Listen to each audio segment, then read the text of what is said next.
Shalom Bapak Saudara. Shalom. Ada sukacita pagi hari ini? Amin. Sungguh saya bersuka cita kita bisa bersama-sama untuk datang memuji menyembah Tuhan. Saya rasa ini kasih anugerah Tuhan yang luar biasa buat kehidupan kita. Kalau kita masih ada hari ini, semua karena kasih anugerah Tuhan. Amin Bapak Saudara. Siap untuk memuji Tuhan sore hari ini? Pagi hari ini? Yang siap memuji Tuhan, beri tepuk tangan dulu buat Tuhan Yesus Kristus. Haleluya. Mari saya undang Bapak Saudara bangkit berdiri. Kita mau siapkan hati kita untuk kita datang kepada Tuhan sore pagi hari ini. Sungguh kami bersyukur Tuhan. Kalau kami masih ada saat ini, semua karena kasih anugerah Tuhan. Tak henti-hentinya kami mengucap syukur buat penyertaan-Mu. Selagi kami masih ada, begitu besarnya kebaikan-Mu dalam kehidupan kami. Dan kami yakini pagi ini kami datang kepada Allah yang hidup, Allah yang tepat, Allah yang namanya layak disembah, dipuji dan diagungkan. Kami rindu kehadiran-Mu ya Roh Kudus, menjamah setiap kehidupan kami pagi ini. Duka cita Kau gantikan sukacita, yang patah semangat Kau perbaharui dalam kehidupan kami pagi ini Tuhan. Hadirlah Engkau Roh Kudus pagi ini, dimuliakanlah nama-Mu ya Tuhan Yesus Kristus, diagungkanlah kerajaan-Mu ya Tuhan. Bukan karena kekuatan kami, bukan karena kebisaan kami, tapi oleh karena darah-Mu yang kudus yang tercurah buat kehidupan kami, yang menebus hidup kami sehingga kami layak masuk dalam hadirat-Mu yang kudus. Haleluya. Kami mau masuk ruang maha kudus-Mu ya Tuhan. Dengan kerendahan hati kami, dan kami mau bersuka cita di hadapan Engkau ya Raja, segala Raja.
Engkau Raja segala Raja.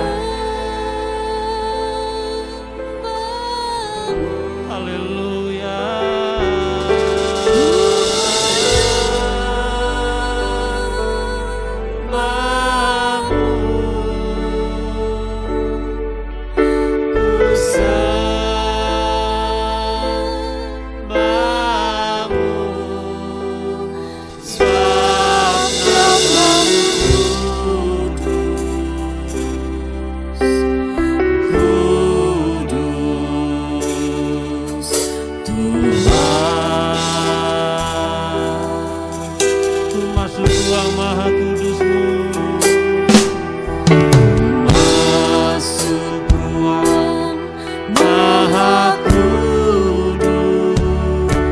Dengan darah-Mu yang kudus Tuhan,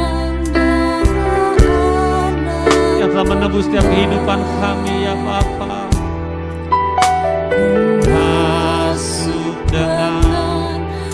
hati tulus menyembah-Mu. Haleluya.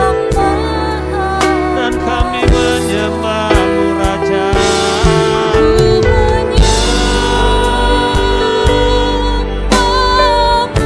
Apapun yang terjadi keadaan hari-hari ini,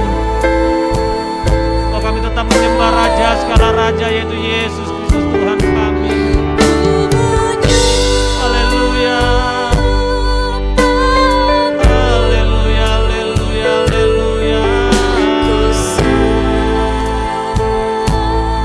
Namamu, sebab namamu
anugerah Tuhan sungguh luar biasa dalam kehidupan kita. Kita mau tetap menyembah Dia hari-hari ini, Bapak Saudara. Kami mau menikmati dengan Engkau pagi ini, Tuhan. Dengan hati yang tulus kami datang kepadamu. Haleluya, haleluya. Sebab namamu kudus, kudus Tuhan. Mari angkat suara kita menyembah Dia, Bapak Ibu Saudara, pagi ini. Kami yang layak disembah Tuhan, Engkau yang layak diagungkan. Sebab hanya namamu saja yang kudus, namamu yang berkuasa di antara segala bangsa, namamu yang melebihi segalanya. Di dalam Engkau ada kekuatan, di dalam Engkau ada penghiburan, di dalam Engkau ada kemenangan, ya Tuhan Yesus. Haleluya, haleluya, haleluya, haleluya. Gloria, haleluya. Haleluya. Haleluya, haleluya, haleluya. Haleluya. Haleluya. Nama Yesus yang berkuasa, nama Yesus yang ajaib, nama Yesus yang termulia. Layaklah kami menyembah Dia. Haleluya, haleluya, haleluya, haleluya.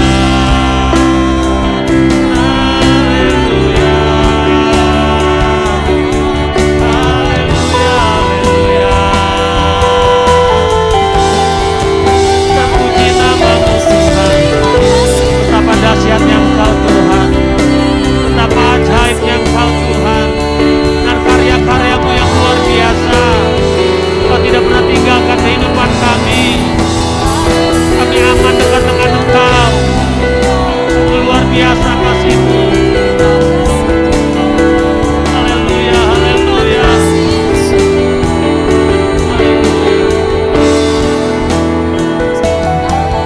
Kami yakini Tuhan pagi ini bahwa nama Yesuslah sumber pengharapan kami.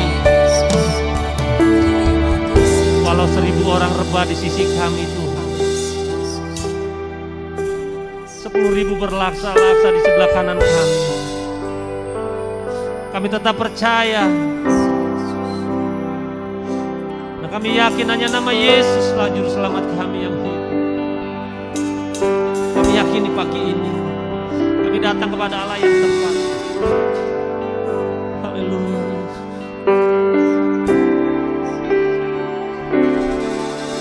Walau 1000 rebah di sisiku, Kau tetaplah Allah penolongku. Walau 10.000 rebah di kananku, takkan ku goyah, sebab Yesus sertaku. Sekali katakan dengan iman kita pagi ini. Haleluya. Di sisiku, Kau tetaplah Allah penolongku. Walau 10.000 rebah di kananku, takkan ku goyah, sebab Yesus. Lebih lagi katakan dengan iman kita. Walau 1000 rebah di sisiku, Kau tetaplah Allah penolongku. Walau 10.000 rebah di kananku, takkan ku goyah, sebab Yesus serta. Takkan ku goyah, takkan ku goyah, sebab Yesus serta. Sekali katakan, takkan ku goyah, sebab Yesus sertaku. Beri kemuliaan buat Tuhan kita Yesus Kristus. Yakin dan percaya, tetap kuat di dalam nama Yesus. Kami yakin Tuhan, tidak ada hal yang dapat memisahkan kami antara kami dengan Engkau Tuhan. Kami yakin dan percaya masih ada mujizat Tuhan, masih ada pengharapan Tuhan, masih ada pemulihan yang terjadi ketika kami tetap dekat dengan Engkau Tuhan. Pegang tangan kami sampai akhir Tuhan. Kami bersyukur pagi hari ini kami boleh memuji menyembah Tuhan. Dan saat ini kami mau bersuka cita. Kami percaya bahwa setiap pujian yang kami naikkan menjadi kekuatan buat kehidupan kami. Dalam nama Tuhan Yesus, kami siap memuji Tuhan. Haleluya. Amin. Silakan duduk Bapak Saudara. Haleluya. Siap memuji Tuhan Bapak Saudara. Amin. Kita tetap bersemangat, kita tetap bersuka cita di dalam Tuhan Yesus Kristus. Haleluya. Saat ini kita datang lagi memuji Tuhan, karena Dialah pengharapan kita, Dia kekuatan kita. Haleluya.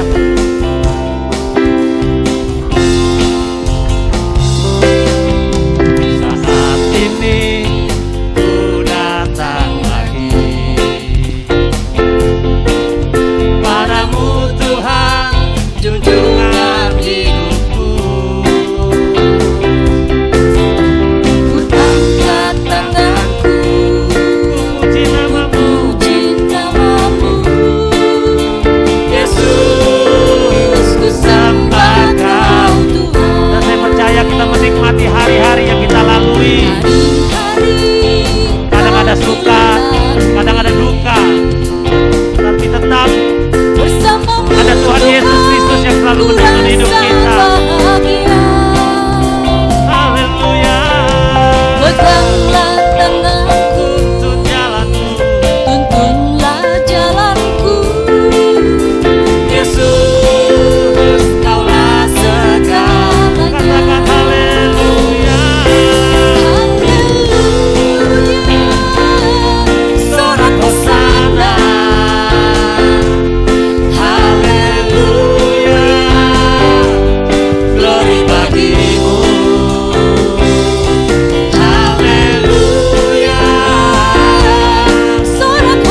Engkau Tuhan.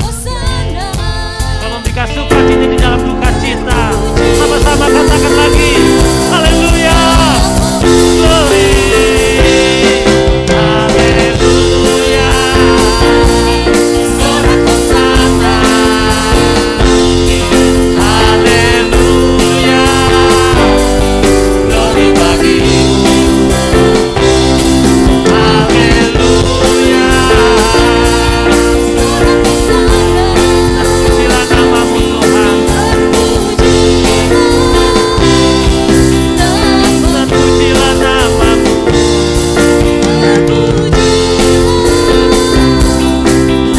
Kalian katakan terpujilah namamu. Terpujilah namamu. Haleluya. Silakan duduk Bapak Saudara yang kasih. Bersyukur hari ini Bapak Saudara tetap percaya dan yakin Tuhan ada dalam kehidupan kita, amin. Kalau lihat hari-hari ini Bapak Saudara ya, di YouTube, saya begitu ketika orang Kristen yang tiba-tiba menjadi mualaf, sangat-sangat membenci Tuhan kita Yesus Kristus.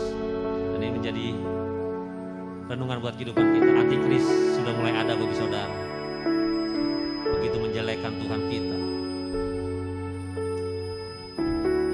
Dan kita mau siapkan hati kita Bapak Saudara hari-hari ini. Mungkin ada kabar-kabar yang tidak mengenakan, kabar-kabar menakutkan. Tapi kita percaya, kita berlindung dalam Tuhan. Keadaan kita, Tuhan tidak tinggalkan. Amin Bapak Saudara. Dia ada di setiap musim hidup kita. Baik, tidak baik. Asal kita tetap dalam pengembalaannya. Mari kita buka setiap hati kita pagi ini untuk mendengarkan renungan firman Tuhan. Hanya firman-Mu lah yang menjadi kekuatan buat kehidupan kami Tuhan. Ketika kami takut, ketika kami lelah, ketika kami kecewa, mungkin ketika iman kami sudah mulai lemah, dengan melihat keadaan ini, hanya firman-Mu yang menguatkan hati kami Tuhan. Haleluya Yesus. Bersama-Mu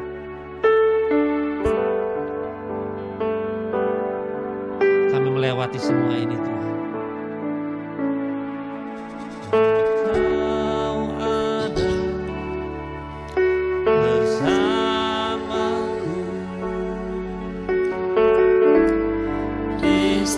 Musim hidupku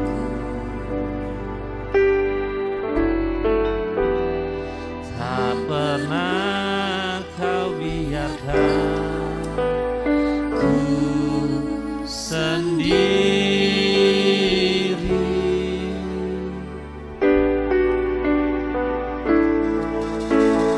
Kekuatan di jiwaku adalah bersama-Mu ya Tuhan. Tanpa Engkau kami tidak dapat berbuat apa-apa ya Tuhan. Tanpa Engkau kami akan makin jauh Tuhan. Kami akan semakin lemah ketika tanpa menandakan kekuatan-Mu Tuhan. Bersama-Mu Bapa.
yang memeluk hidup kami.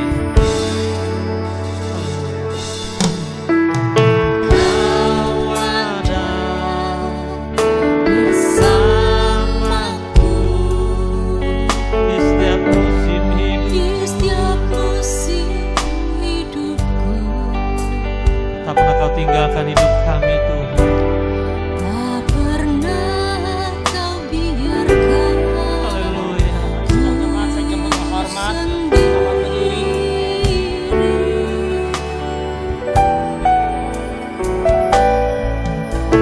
Kekuatan di jiwaku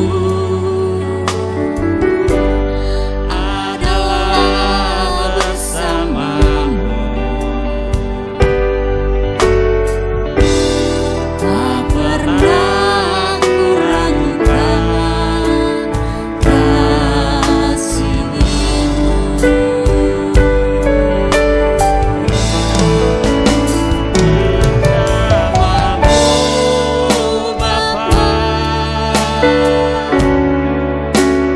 Ku lewati semua perkenanan-Mu ya, teguhkan hatiku. Engkau yang bertindak, memberi pertolongan, anugerah-Mu besar melimpah bagiku.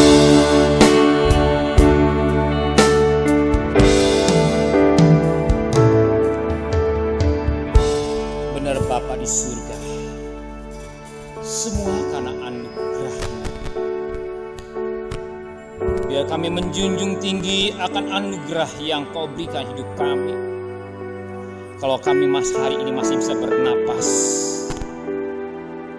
hari ini kami dihindari virus corona, dan Kau hari ini kami ada di rumah-Mu semata-mata karena kasih sayang yang daripada Tuhan. Lewat kasih-Mu yang limpah dalam hidup kami tidak sia-siakan. Kami gunakan dengan baik untuk bersekutu pada Bapa di surga. Dan kami boleh memuliakan Engkau lewat pujian penyembahan ini. Biarlah menjadi satu dupa yang harum mana Engkau. Pada pagi hari kami serahkan segala beban kami, pergumulan kami, masalah kami semua kepada Bapa di surga. Engkau yang berkata, marilah kepadaku yang beban berat. Engkau akan memberikan kelegaan hidup kami. Dan lebih pada kami yang mau dengarkan firman-Mu, sekalipun belum selesai, tentang anak domba yang tidak bercela. Semakin kami mengerti firman Allah dengan baik, semakin kami menghargai bahwa anak domba yang luar biasa. Bukan anak domba yang cacat, tapi anak domba yang tidak bercela. Yang patut kami sembah, yang kami kenal, anak domba itulah pribadi Kristus yang rela berkorban demi keselamatan buat kami. Apa artinya dengan kebutuhan jasmani terlalu kecil bagi Tuhan.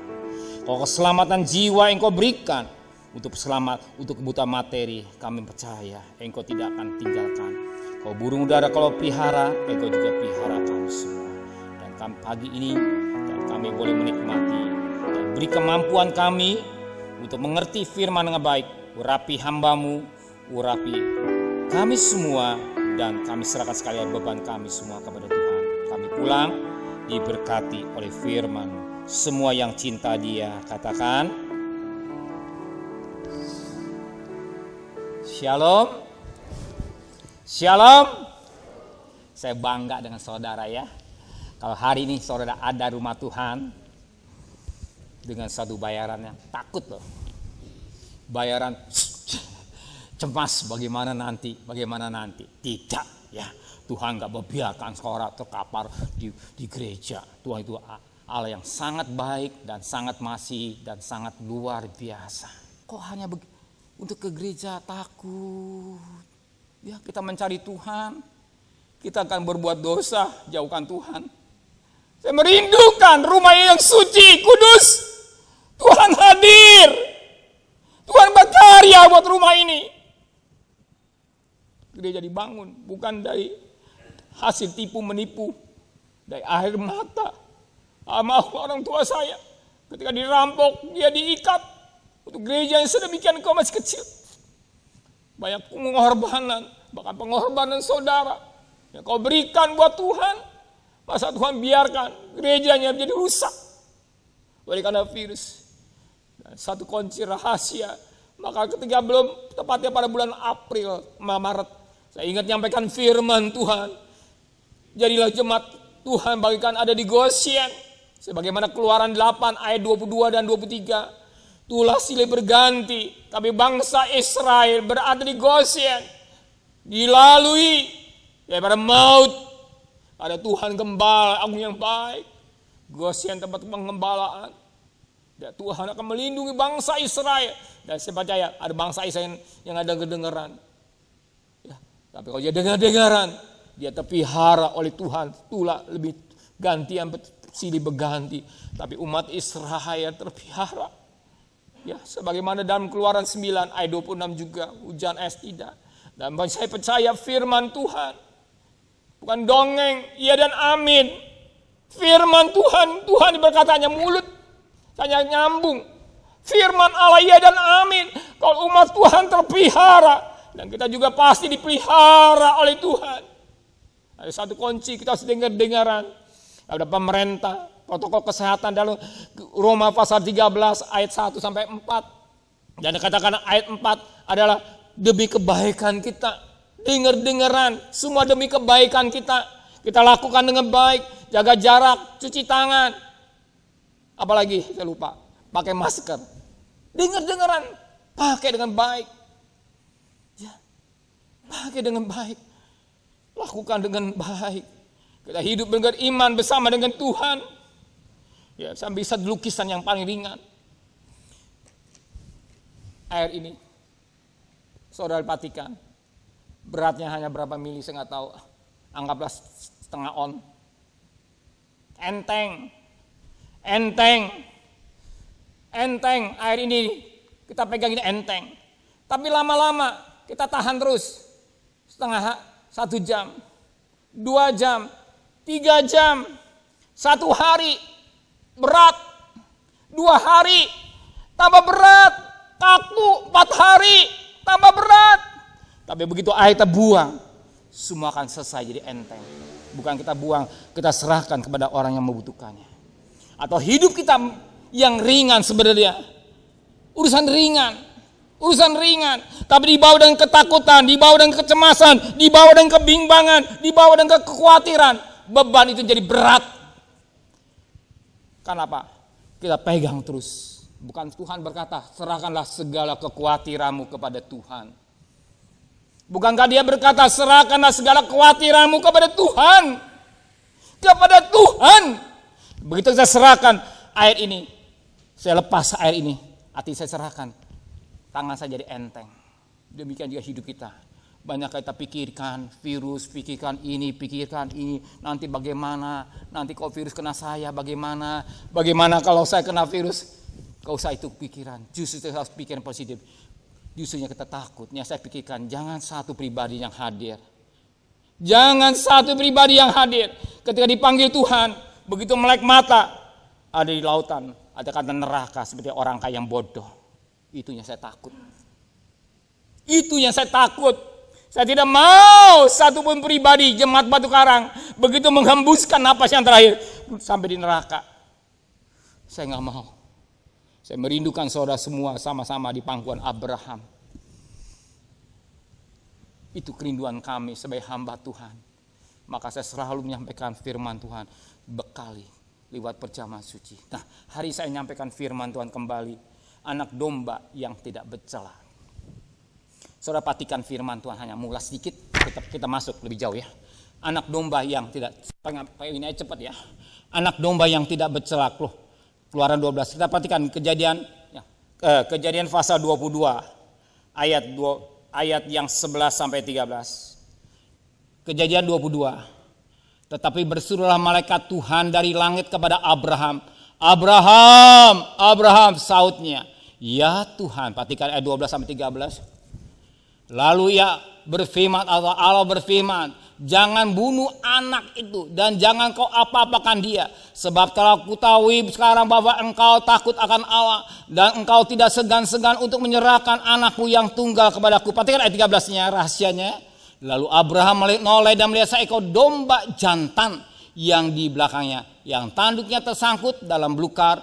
Abraham mengambil domba itu lalu mengorbankannya sebagai korban bakaran pengganti anaknya. Jadi singkat saja, Abraham ketika mau pisau ambil kena anaknya, ya. Dan saat itu Tuhan kata, Abraham, Abraham, jangan bunuh anak itu. Dan Abraham melihat ada seekor domba yang tersangkut di belakang. Dan domba itu jadi korban pengganti anak itu. Nah, di sini satu berkat betapa penting ketaatan. Nah, saya jangan tanya. Nah, saat itu anak domba, siapakah anak domba itu? Yohanes 1 ayat 29. Cepat sedikit ya, saya hanya ngulas sedikit. Siapakah anak domba itu? Yohanes 1 29. Lihatlah anak domba Allah yang menghapus dosa dunia. Ya, ketika Yohanes melihat Yesus, itu anak domba Allah. Itu anak domba Allah yang menghapus dosa dunia. Jadi jelas anak domba itulah pribadi Kristus. Jadi kalau saudara perhatikan firman Tuhan, saudara mengerti firman Tuhan. Perjanjian lama ini satu bayangan. Ya, wujudnya yang asli dari Yesus. Nah, anak domba ini bukan pribadi Kristus. Dan dikatakan anak domba itu akan disembelih. Ya. Kalau disembelih akan disembelih atau dikorbankan harus ada syaratnya. Apa syaratnya? Perhatikan, Keluaran 12 ayat yang kelima. Syarat domba Keluaran, ya. Anak domba itu harus jantan, tidak bercela, berumur setahun. Kalau kamu boleh ambil domba atau kambing. Jadi anak domba itu jantan laki-laki. Yang kedua baru setahun, sudah dewasa dan tidak bercela. Ya, jelas tidak bercela. Nah, kembali tidak bercela itu suatu domba itu dikorbankan, diperiksa. Yang kita bisa lihat, ya, diperiksa oleh si A, si B, si D sampai tidak cacat dan celah. Ya, nah, di sini saat itu syarat perhatikan yang ketiga susunannya tidak cacat, ya. Yang pertama di hadapan Hanas, ya, nggak usah baca yang menghemat waktu. Yang kedua di hadapan Kayafas, terus yang ketiga dia jatuh hukuman Sanhedrin atau di hadapan Sanhedrin, terus yang keempat dibawa ke pengadilan di hadapan Pilatus, yang kelima di hadapan Herodes, yang keenam dikirim kembali pada Pilatus. Jadi begitu domba itu, katakanlah saat ini Yesus sebagai domba, dia untuk membuktikan dia tidak cacat, dia dibawa ke Hanas dulu. Habis Hanas ke Kayafas, Kayafas langsung dibawa ke pengadilan Sanhedrin. Nah, setelah dibawa lagi kepada Pilatus. Diperiksa oleh Pilatus, ya. Dan dibawa lagi kepada Herodes. Dari Herodes dibawa ke Pilatus. Nah, ternyata ketika dibawa dan di hadapan Pilatus dan periksa oleh si A, si B dan selanjutnya sampai 6, dan kita lihat pada yang singkat aja pada yang ke-6 ini kepada Pilatus, ya. Ternyata dalam Lukas 23 ayat 14, 15 dan 22. Lukas 23 ayat 14, 15 dan 22. Perhatikan, saya ngejar waktu aja. Dan berkata kepada mereka, kamu telah membawa orang itu atau Yesus, ya, kepadaku sebagai seorang yang penyesat rakyat. Kamu lihat sendiri bahwa aku meriksa Yesus, dan dari kesalahan-kesalahan yang kamu tuduhkan kepadanya tidak ada yang kudapati padanya. Jadi tuduh ini nggak benar, nggak ada cacatnya. Perhatikan yang ayat 15-nya.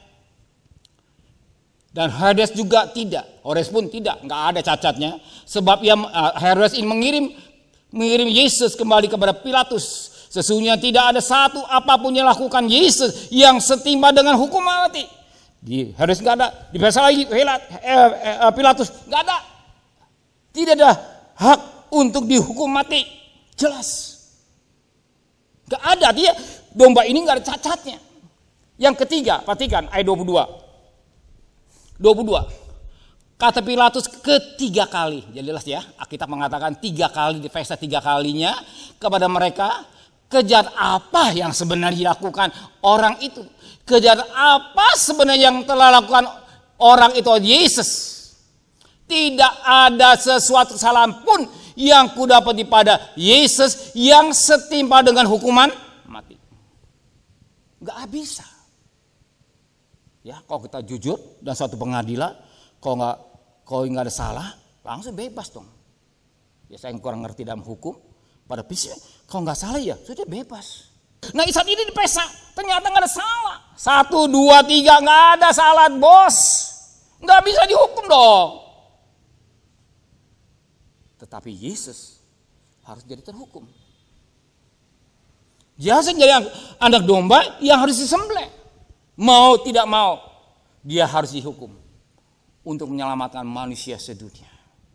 Tanpa pertumpahan darah tidak ada pengampunan dosa. Tinggi lu ya.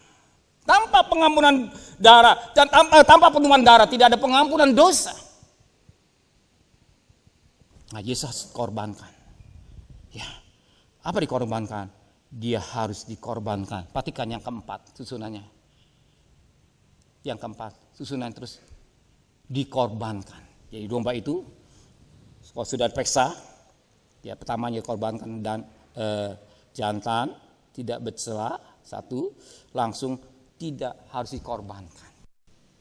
Nah, Yesus ini bagaikan anak domba. Yuk, Yesaya pasal 53 ayat yang ke-7. Nanti kita masuk ya sedikit lagi ya. Yesaya 53. Dia aniaya, tetapi dia membiarkan diri tindas dan tidak membuka mulutnya.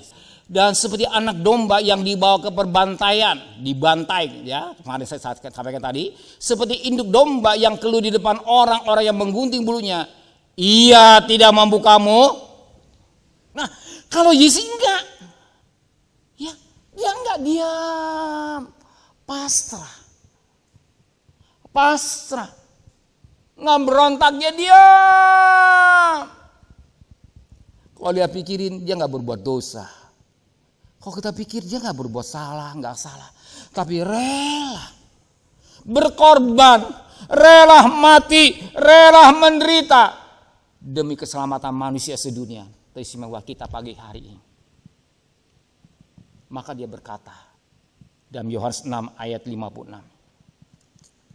Yohanes 6 ayat yang ke-56. Yohanes 6 ayat 56. Barang siapa makan dagingku dan minum darahku, arti makan perjamuan suci, ya. Jadi barang siapa makan perjamuan suci, saudara dan saya tinggal di dalam Yesus dan Yesus di dalam. Mengapa saya menekankan pada saudara makan perjamuan suci? Ya saya tanya, kenapa sih? Bahkan kalau bisa setiap minggu, tapi karena keadaan kita nggak memungkinkan lah ya. Makan perjamuan suci. Tuhan di dalam saudara dan saudara di dalam Tuhan, atau lekat dengan Tuhan. Ya, dan 1 Korintus 6 ayat 17. 1 Korintus 6 ayat 17. Satu roh. Ya, perhatikan. Ya, satu. Barang siapa yang mengikat dirinya pada Tuhan menjadi satu roh dengan Tuhan. Jadi lekat dengan Tuhan. Ya, lekat dengan Tuhan, jadi satu dengan Tuhan. Kalau jadi satu dengan Tuhan berarti kita ini milik Tuhan. Saudara milik Tuhan, saya milik Tuhan. Saya milik Kristus, Yesus milikku. Nama milik Tuhan. Jadi hidup saya, hidup saudara Tuhan punya. Hidup saudara Tuhan punya. Berarti jaminan Tuhan dalam hidup saudara, iya dan amin. Coba-coba orang mengganggu tubuhnya, marah, diudahin aja orang ngamuk. Tubuh milik Tuhan. Perhatikan baik-baik. Tubuh saudara milik Tuhan. Tubuh saudara milik Tuhan yang sudah ditebus oleh darah yang sangat mahal, darah yang suci, darah yang kudus. mahal, saudara, milik Tuhan. Berarti kalau milik Tuhan ada pembelaan, pelindungan, penyertaan Tuhan. Kita semua yakinkan akan Tuhan. Hidup saya, hidup saudara, Tuhan punya. Apa yang kita ragukan? Maka kau jangan main-main dosa. Maka begitu makan perjamuan suci, periksa diri. Saya menekan, ayo periksa diri. Jangan main-main dosa. Kalau sudah beres, Tuhan, percayalah. Kita berjalan dengan iman. Kita harus cari nafkah. Kita harus bekerja. Kita harus berdagang. Perhatikan protokol kesehatan dengan baik. Perhatikan protokol kesehatan dengan baik. Sampai di toko, sampai bekerja. Sampai doa singkat, beberapa menit, beberapa detik lah sekedar. Apalagi kau sendiri bebas. Tuhan, dalam nama Yesus. Tuhan, saya mau berdagang. Saya mau bekerja. Saya mau berikan hikmat yang dari Tuhan. Berikan rezeki. Dia sumber rezeki. Dia sumber rezeki. Tuhan, saya mau berdagang, kerja, dan selanjutnya. Dalam nama Yesus saya. Ulang juga berdoa dalam nama Yesus. Tenang. Tuhan beserta kita. Jangan kita pikirin kan sebagaimana tadi ayat dipikirkan. Beban itu kecil sebenarnya. Dipikir lama-lama berat. Tapi serahkan semua kepada Tuhan. Selanjutnya lebih jauh. Sekarang yang keenam. Selanjutnya yang ketika yang kelima ya, kesaksian di kayu salib. Kesaksian di kayu salib. Perhatikan ya supaya kita ngerti. Kesaksian di kayu salib.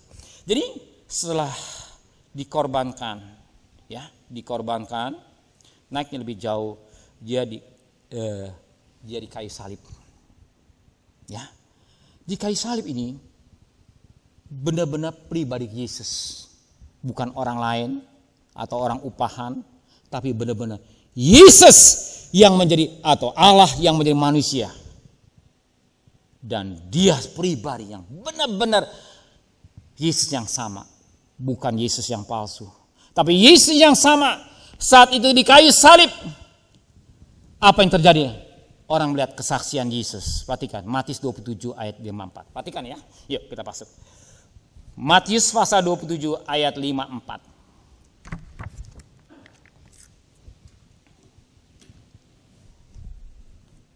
Kata kepala pasukan dan prajurit-prajuritnya yang menjaga Yesus menjadi sangat takut ketika mereka melihat gempa bumi dan apa yang terjadi, lalu berkata, sungguh ia adalah anak Allah. Perhatikan baik-baik supaya kita ngerti ya. Sungguh dia anak Allah. Sungguh dia anak Allah. Kapan? Waktu senang? Tidak. Waktu menderita. Waktu menderita. Orang melihat, oh sungguh dia adalah anak Allah. Di dalam penderitaan, orang melihat, sungguh dia anak Allah.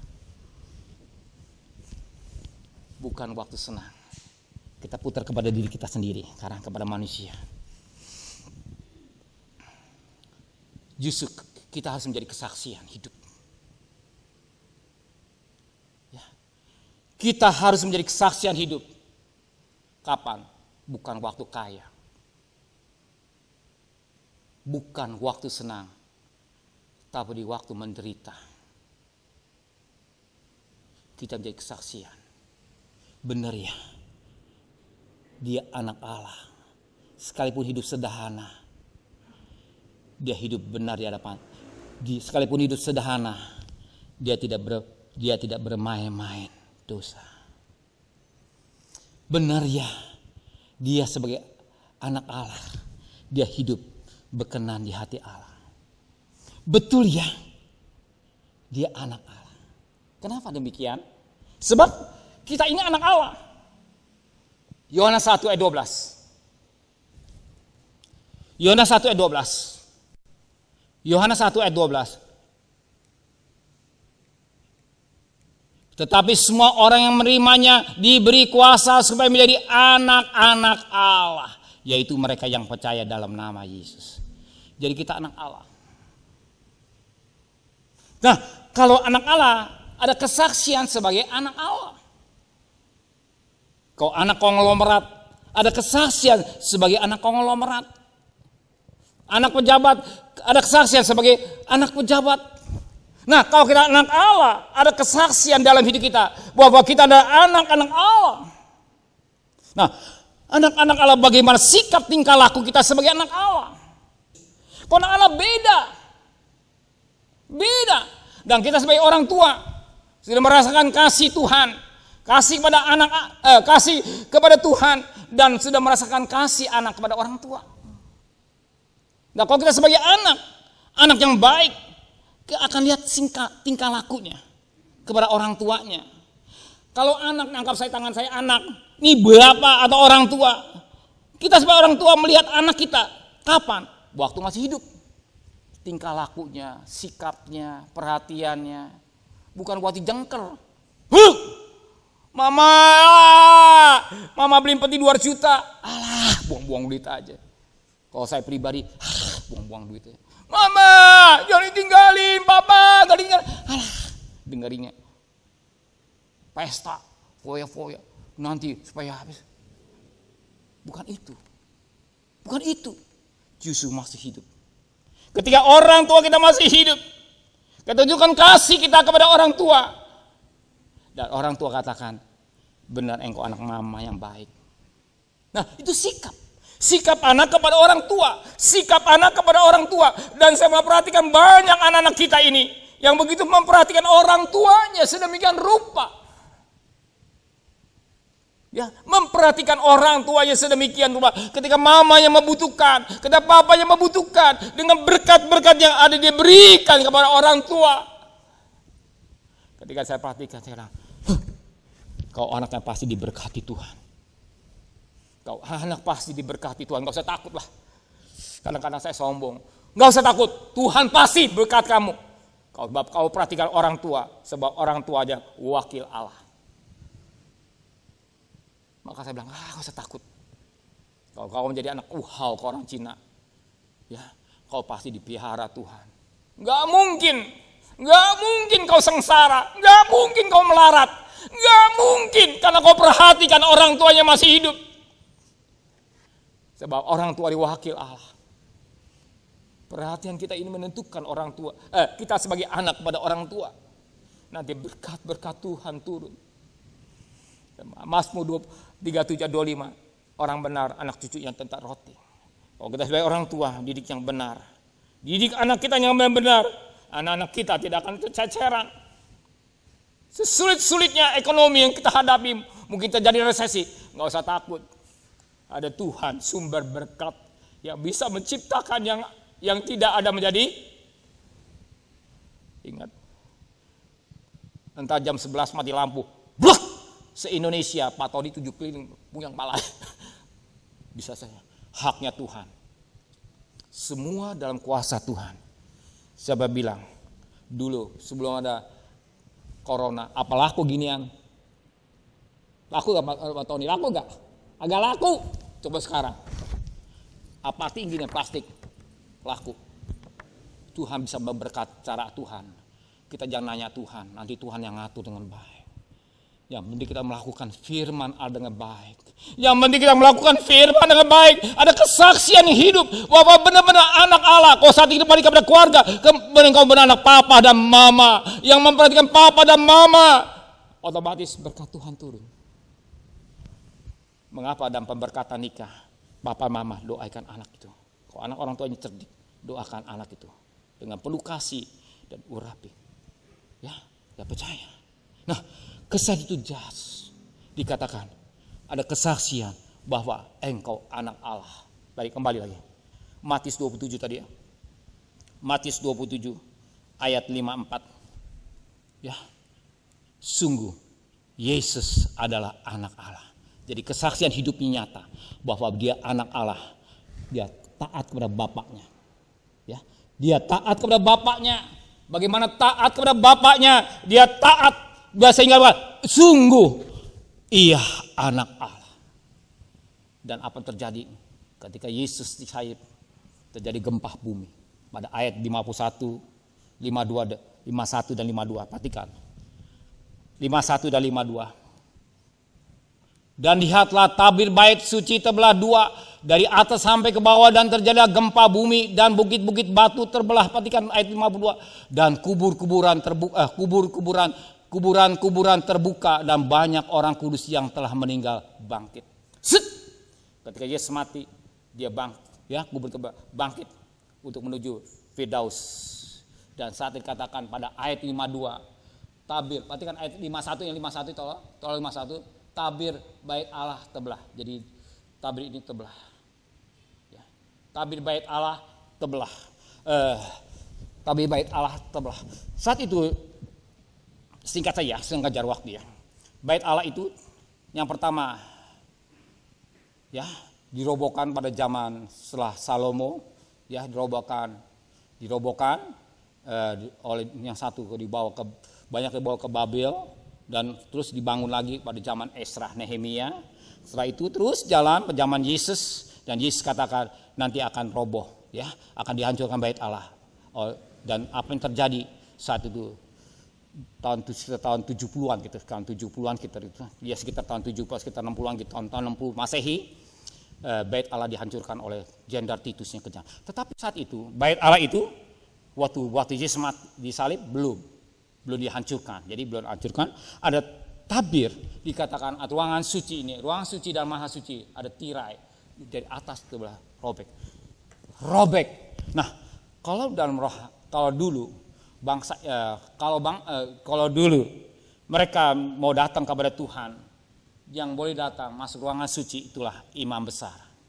Ya, Bilangan pasal 16. Dia membawa darah dari mesbah bakaran ke ruangan maha suci, 7 dipercikkan di petinya depan, di atas 7 kali. Crik 7 kali. Bila mana doanya adakan grafir atau perdamaian diterima, imam besar ini akan keluar. Tapi bila mana diterima, mati. Dia membawa 3 beban dalam pundaknya. Dosa dirinya, pengampunan dosa dirinya, keluarganya, yang ketiga umat. Dosanya, keluarganya, yang ketiga umat Israel. Beban gitu ya. Beban yang harus dipikul oleh dia. Nah, tetapi Yesus ini, dia datang. Ketika salib ini terbelah, dia membawa dosa seluruh dunia. Manusia dunia. Sehingga pintu tabir bait Allah terbelah dua. Sehingga kita gak usah lagi minta pertolongan imam besar manusia. Katakanlah kalau saat ini pendeta atau pastor, tapi kita bisa datang langsung kepada Yesus. Kita bisa langsung datang kepada Bapak. Apa jadi persoalan saudara? Bebanku berat Bapak. Persoalanku begini Bapak, anakku demikian Bapak, istriku, suamiku, cucuku. Kita bisa datang kepada Bapa di surga. Apa jadi kebutuhan kita? Apa jadi masalah kita? Kita bisa datang secara pribadi di rumah, di gereja, dan setiap waktu. Bapak, Engkau tahu kebutuhan saya hari ini Bapak. Kalau Engkau tidak tolong bagaimana Bapak? Dan selanjutnya. Nggak perlu minta bantuan. Oh, harus pendeta lebih suci, tidak. Karena korban Kristus yang begitu dahsyat dan luar biasa. Yang kedua, kesaksian yang kedua. Lukas 23 ayat 47. Saya cepat sedikit ya, sampai 2 sampai cepat. Lukas 23 ayat 47. Ketika kepala pasukan melihat apa yang terjadi, ia memuliakan Allah, katanya, sungguh orang ini adalah orang benar. Orang itu ada orang benar. Wah, Yesus pribadi yang terakhir, dia benar. Apa yang kita ragukan tentang dia? Dia benar. Dia benar. Dia pribadi yang benar. Kehidupannya benar, tidak ada cacat dan celah. Dia benar, perkataannya benar. Hidupnya benar. Oh iya. Bukan katanya. Tapi Alkitab menulis. sungguh orang ini adalah orang benar. Atau Yesus, sungguh Yesus adalah orang benar. Saudara tak berragu akan dia. Dia benar. Selanjutnya yang kelima. Di dalam penderitaan apa yang dikatakan Yesus? Saya berikan supaya cepat sedikit. Yang kelima. Di dalam penderitaan apa yang dikatakan Yesus? Lukas 23 ayat 34.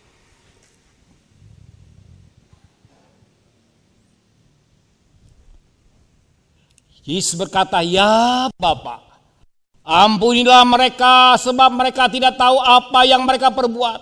Dan mereka membuang perhatikan, waktu di kayu salib, di dalam penderitaan, dia berkata, "Ya Bapa, ampunilah mereka sebab mereka tidak tahu apa yang mereka perbuat." Lihat, di dalam sengsara, di dalam penderitaan, dia berkata, "Bapa, ampunilah dia. Dia tidak tahu apa yang diperbuat." Ya. Di dalam penderitaan, dia bisa berkata, "Bapa, ampuni dia. Dia tidak tahu apa yang mereka perbuat." Artinya, di dalam menderita, dalam hidupnya, dia tidak memanggil, "Bapak, kirim malaikat, bunuh semua." Tidak.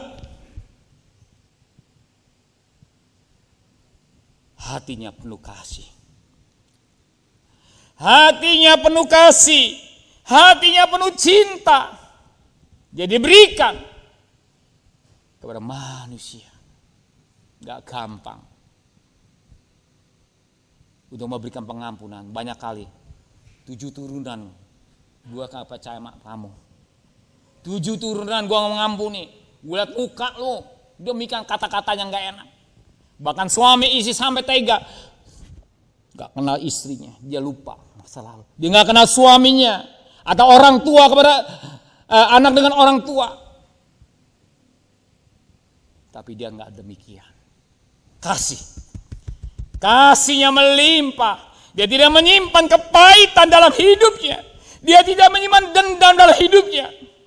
Maka hari ini saudara, belajar seperti Yesus. Supaya doa saudara dengar Tuhan. Jangan menyimpan kepahitan.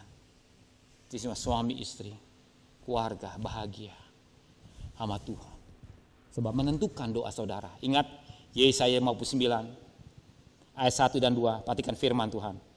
Yesaya 59 ayat 1 dan 2. Saya selesaikan cukup ya, dan sambung depan.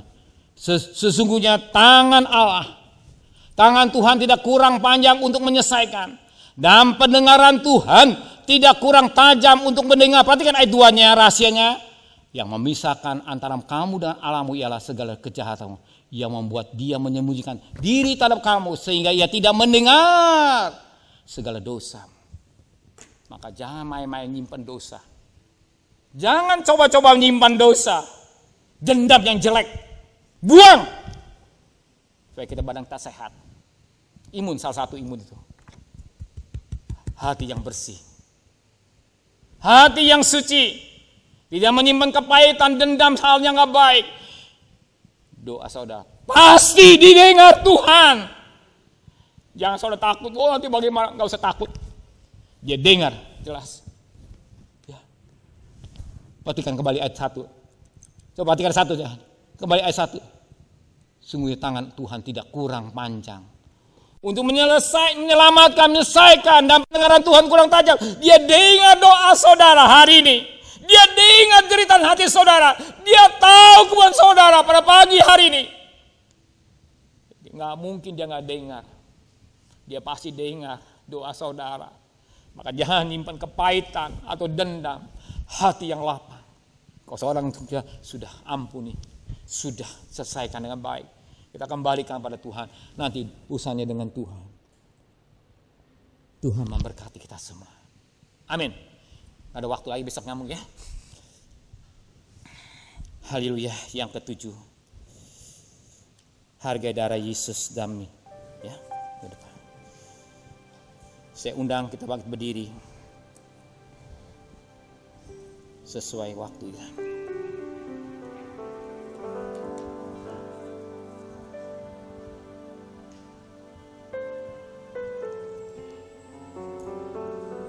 Pagi yang cerah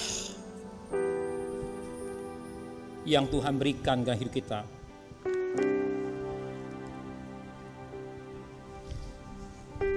Saja saudara merenungkan firman-Nya. Renungkan firman-Nya dengan baik.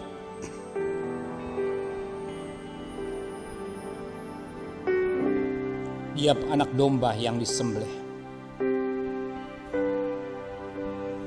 Dia pribadi yang luar biasa.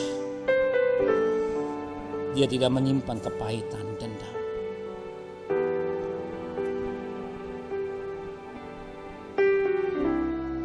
Hatinya penuh dengan kasih.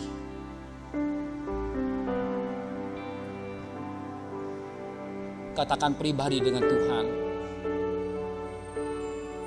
Renungkan firman Tuhan. Dan lanjutkan dengan doa pribadi. Apa aja kebutuhan saudara pada pagi hari ini? Katakan kepada Dia.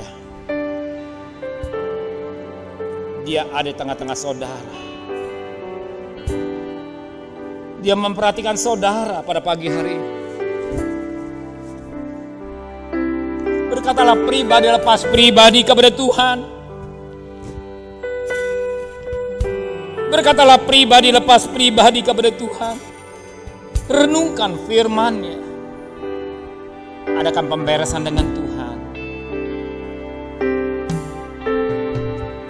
Dia dengar doa saudara. Katakan kepada Dia apa aja kebutuhan saudara. Serahkan ketakutan saudara, kebimbangan, kecemasan, ketidakberdayaan, kebingungan, kekurang pengharapan kepada Dia. Uratakala maya ramasikina watakala. Uratakala maya ramasikina watakala maya ramakala. Uratakala maya ramasikina watakala yarwasiki walamakala yamasika. Serahkan beban saudara. Saya mau makan tadi dengan air. Selama kita pegang terus, air itu jadi berat. Dan tangan kita jadi kejang. Makin lama kita tahankan, semakin berat. Semakin menyusahkan diri saudara. Ketika air kita buang, selesai semua. Serahkanlah beban saudara. Serahkan ketakutan saudara kepada Dia. Oh, haleluya. Glory. Glory.